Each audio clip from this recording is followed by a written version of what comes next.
My name is Mia Thompson. And for most of my life, I was the daughter my parents apologized for. Not publicly, of course. But in the subtle ways that hurt more than shouting ever could.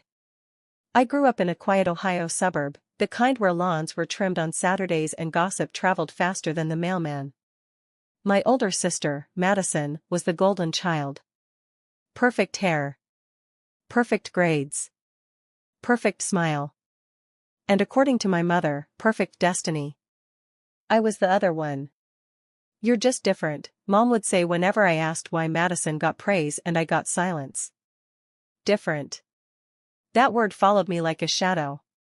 When Madison got a B+, she was comforted.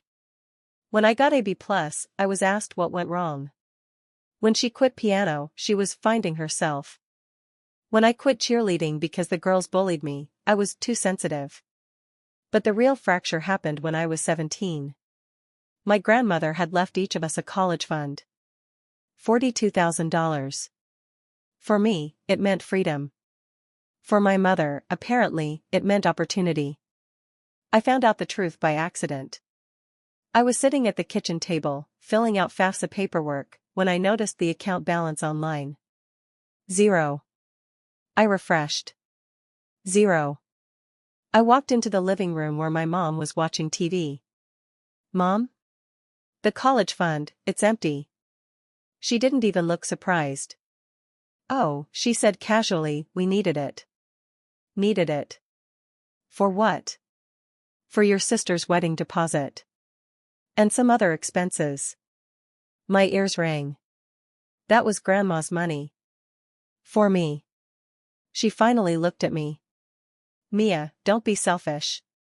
Madison had more immediate needs. Selfish. For wanting my own inheritance. Dad didn't say a word. He never did when Mom made decisions. She'll pay you back someday, Mom added dismissively. Madison never did. Instead, I took out loans. Worked 2 part-time jobs. Skipped meals. Shared apartments with strangers who stole my food. And every holiday, I heard the same sentence. Poor me is still struggling. Struggling. Like it was my personality. Like I enjoyed exhaustion. Like I wasn't carrying debt that should have never existed. 13 years. 13 years of being the family cautionary tale. Don't end up like Mia. That was Mom's favorite line. At barbecues. At Christmas. At birthdays. Madison bought a house at 28. A big white colonial with black shutters. Mom cried when she saw it. My baby made it. I was standing right there. When I finally saved enough for a modest townhouse, Mom laughed. Well, it's cute. Cute. Like a child's drawing. Like a consolation prize. Then came the sentence that changed everything. We were at Sunday dinner. Madison was talking about expanding her kitchen. Mom turned to me and said, smiling. You'll never have a house like your sister's, sweetheart. But that's okay. Not everyone is meant for big things. The table laughed softly. Dad nodded. And something inside me went still. Not angry. Still. That night, I drove home and sat in my tiny driveway for an hour. I replayed that sentence over and over. Not everyone is meant for big things. They had decided who I was. Struggling. Small. Less. And I had allowed it. No more. I didn't confront them. I didn't scream. I didn't announce anything. I did something worse. I went silent. I stopped explaining my life. Stopped sharing my plans. Stopped attending every gathering. While they were busy underestimating me, I was building. You see, during those 13 struggling years, I wasn't failing. I was learning. I worked in marketing. Climbed slowly. Took certifications at night. Learned about real estate investment. Learned about passive income. Learned about leverage. While they laughed, I studied. While they pitted me, I planned. And then came the opportunity. A neglected property outside Denver. 3 acres. A house on a hill that everyone said was too risky. The mortgage terrified me. But not as much as staying small did. I bought it quietly. No announcement. No family group chat message. I renovated slowly. Weekends. Nights. Paint on my hands. Bruises on my knees. I didn't post progress photos. I didn't brag. For 18 months, they had no idea. Then Mom called one afternoon. "Miya, honey, Madison's hosting Thanksgiving this year. Try not to compare yourself to her home, okay? It's just different levels." Different levels. I smiled.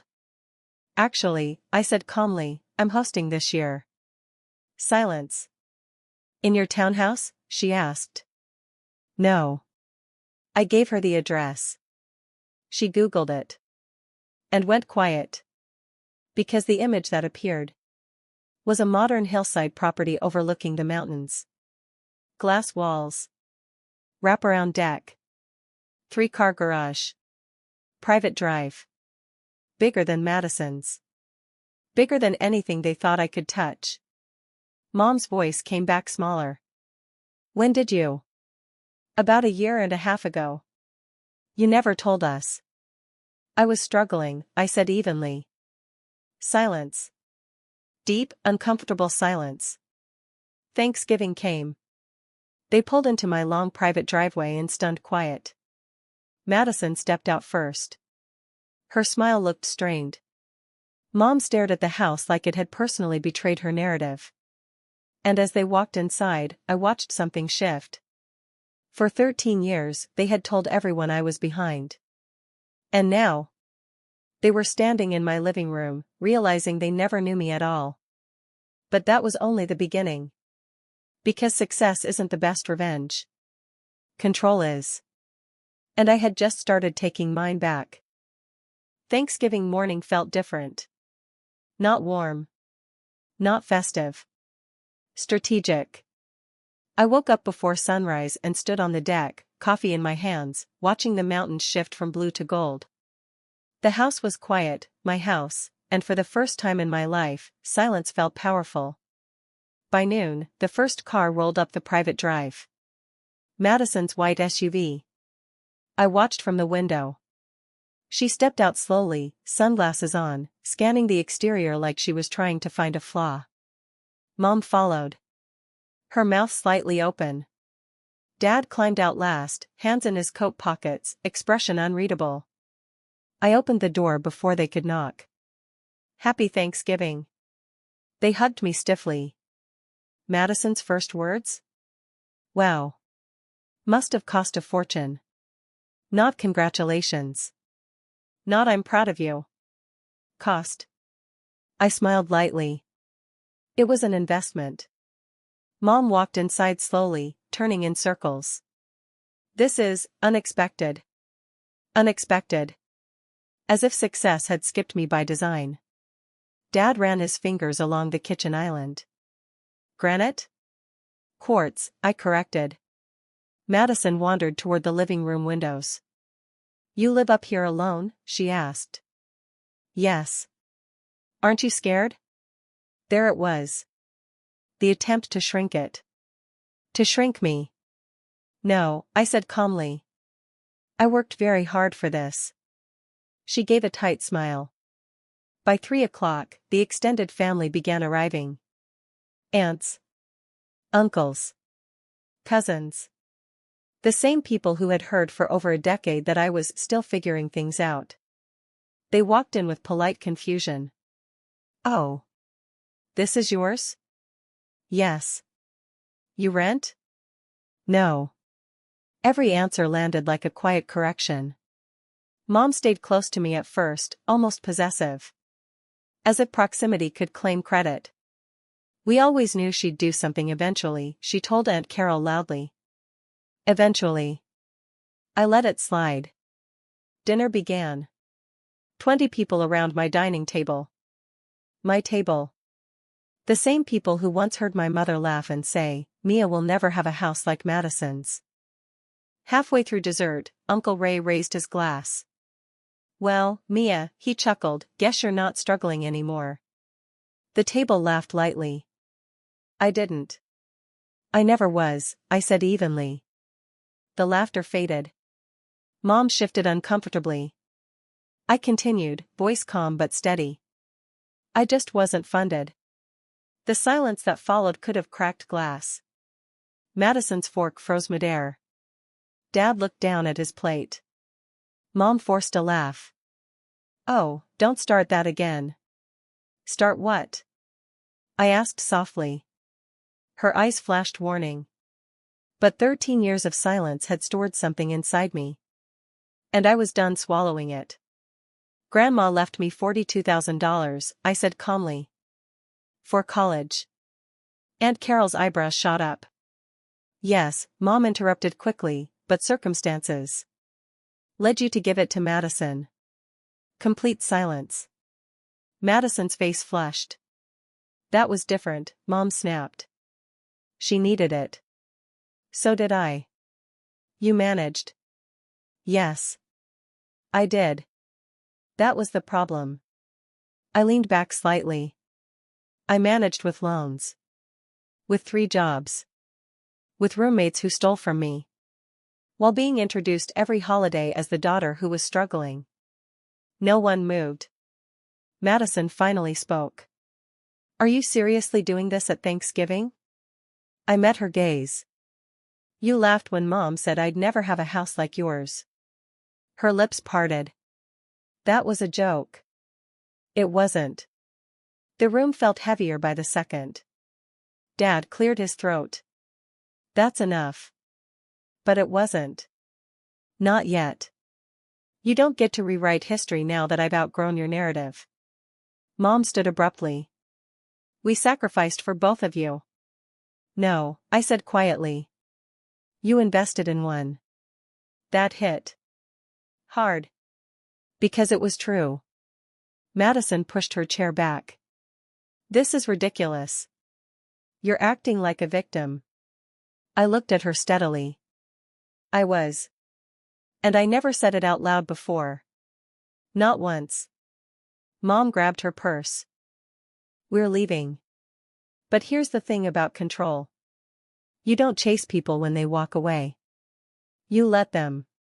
The room remained still as they stepped outside. Dad lingered a second longer. He looked at me, not angry. Just uncertain. Then he left too. The door closed. And something lifted.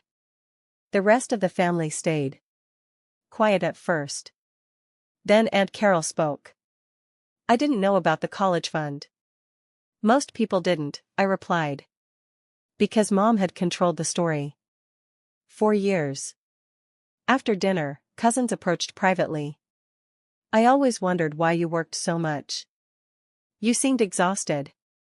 "I'm sorry." For the first time in my life, people saw me without my mother's filter. That night, after everyone left, my phone buzzed. A text from Madison. "You embarrassed Mom." I stared at it. Then replied. "No." I corrected her. She didn't respond. The following weeks were interesting. Mom stopped calling. Dad sent short, neutral messages. Madison posted aggressively curated photos online. But something had shifted publicly. Relatives started reaching out directly. Without going through Mom. Without her commentary attached. And then something happened that made everything clear. I received a call from my cousin Daniel. "Hey," he said awkwardly. "I need advice." "Advice?" "From me." "About what?" "Real estate." Apparently, Madison's perfect house was under refinancing pressure. Adjustable rate mortgage. Poor timing. High expenses. The golden child wasn't as stable as advertised. And suddenly, my risky hilltop investment looked wise. Mom called 2 days later. Her voice softer. Mia, your sister is under a lot of stress. I'm sure she is. She might need some guidance. Guidance. Not money. Guidance. The shift in language was subtle but monumental. I can recommend a financial advisor, I said calmly. Silence. You won't help her directly? No. You're still angry. No, I corrected gently. I'm setting boundaries. Another silence. And for the first time in my life, she didn't argue. She didn't guilt trip. She didn't shame. Because the power structure had changed. They could no longer threaten me with exclusion. They could no longer define me as struggling. I wasn't asking for approval. I wasn't asking for inclusion. I had built something outside their reach. But the real turning point came a month later. Christmas. Madison insisted on hosting. Probably to reclaim some control. When I arrived, the atmosphere felt tense. Forced cheer. Polished smiles. Halfway through dinner, Dad stood up with a glass. I'd like to say something, he began. Mom stiffened. Dad looked at me. Mia has accomplished a great deal on her own. On her own. He paused. And perhaps, we underestimated her. The room went still. Mom looked shocked. Madison stared at her plate. Dad continued, voice firm. That was our mistake. Our. Not hers. Ours. And in that moment, I didn't feel triumph. I felt closure. Because recognition, when it's genuine, is louder than revenge. But I wasn't finished yet. Not emotionally. There was one final conversation that needed to happen. Just me and Mom. And that conversation would decide everything. There's something strange about winning. You imagine it loud. Explosive.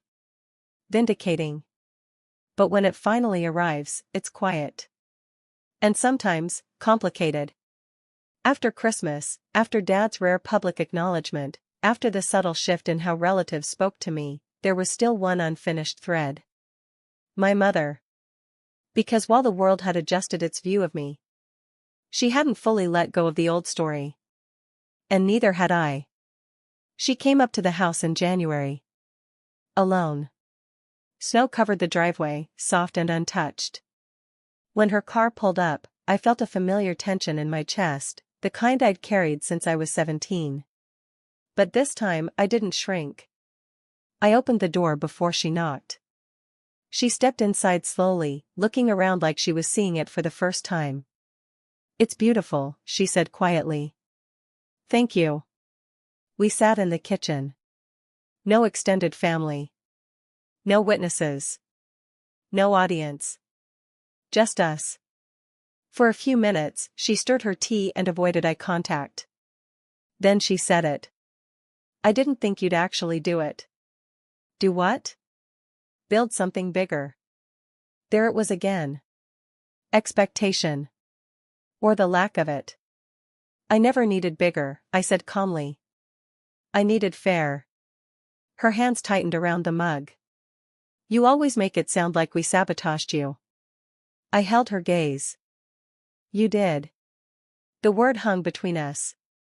She opened her mouth to argue, then closed it. For the first time in my life. She didn't defend herself immediately.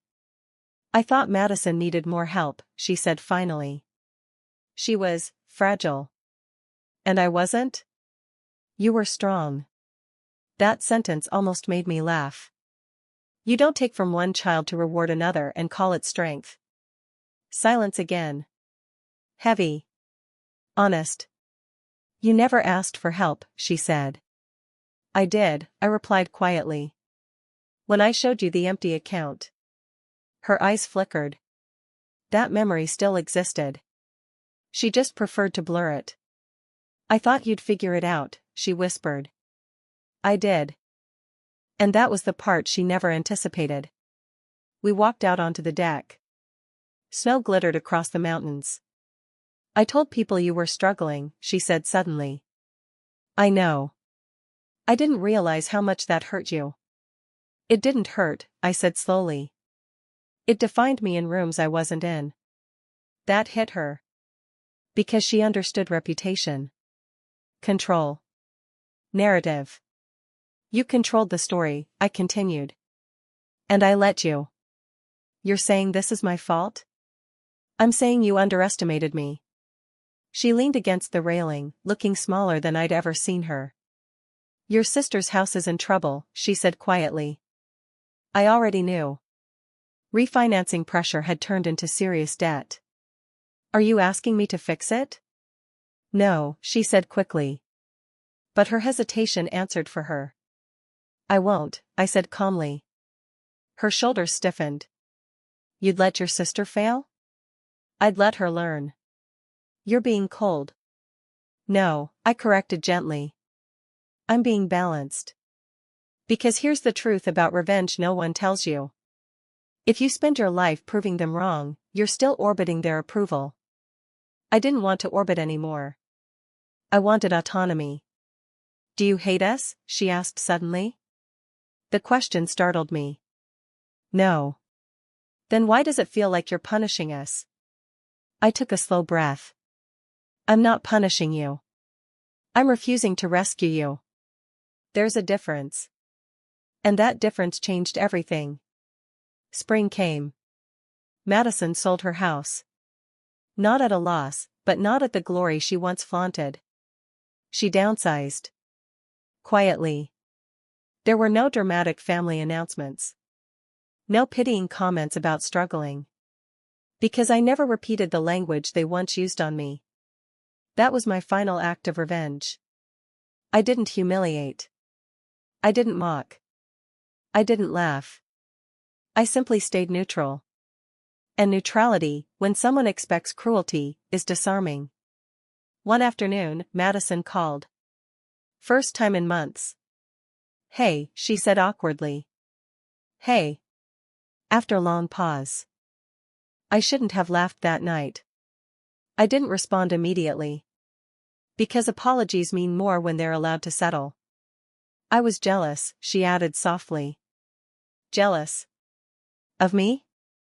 You always handled things, she continued. I always had backup. There it was. The imbalance. I didn't want your house, she said. I wanted your independence. And that was something I never expected to hear. I never wanted your house either, I replied quietly. I wanted my college fund.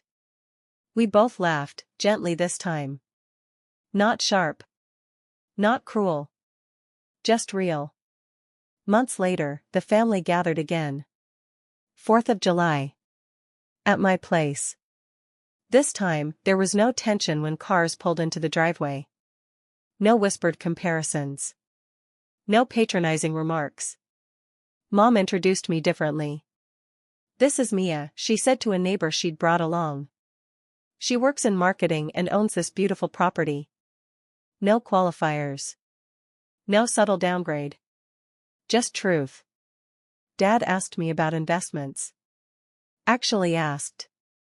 Listened. Madison talked about starting over, more cautiously this time. And somewhere between fireworks and dessert, I realized something. I wasn't the underdog anymore. But I also wasn't the villain of their story. I had become something far more powerful. Unshakable. That night, after everyone left, I stood alone on the deck again. Just like Thanksgiving morning. But this time, there was no strategy. No proving. No tension in my chest. Just quiet. 13 years ago, I lost $42,000. I lost family trust. I lost the narrative. But I gained something far greater. Discipline. Patience. Vision. They laughed and said, "You'll never have a house like your sister's." They were right. I don't. I have my own. On a hill. Built with money they didn't give me. Built with loans they said would bury me. Built with silence they mistook for weakness. And the most beautiful part? I didn't win by destroying them. I won by outgrowing them. Because success isn't the best revenge. Peace is. And tonight, standing above the city lights, watching fireworks bloom over the mountains, I finally feel it. Not validation. Not superiority. Peace. They once defined me as struggling. Now they introduce me as accomplished. But neither label matters anymore. Because I know who I am. I am Miya Thompson. The daughter who wasn't funded. The sister who wasn't favored. The girl who wasn't meant for big things. And the woman who built them anyway.